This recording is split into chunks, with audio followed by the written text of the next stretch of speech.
মাদারীপুর ৩ আসনের নির্বাচনে ডক্টর কাজী আবুল বাশাররে জামায়াতে ইসলামের এমপি হিসেবে আমাদের এলাকার সর্বস্তরের জনগণ দেখতে চায়। মাদারীপুরের ৩ আসনে বাংলাদেশ জামায়াতে ইসলামের এমপি প্রার্থী হিসেবে ডক্টর কাজী আব্দুল বাশারকে মাদারীপুর ৩ আসনের নির্বাচনী এলাকার মনোনয়ন দেওয়ার দাবিতে সংবাদ সম্মেলন করেছেন মাদারীপুর ৩ আসনের নির্বাচনী এলাকার বীর মুক্তিযোদ্ধা এবং স্থানীয় জনগণ।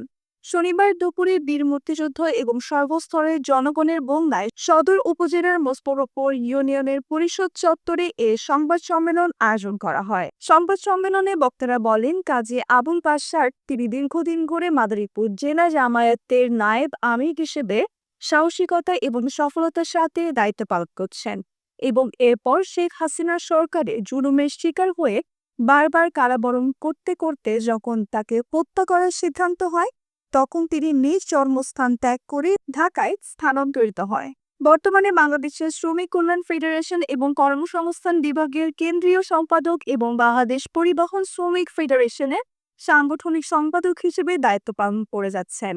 আমরা চাই মাদারীপুর ৩ আসনে জামায়াত ইসলামের পক্ষ থেকে কাজী আবুল বাশারকে যেন নমিনেশন দেয়া হয়।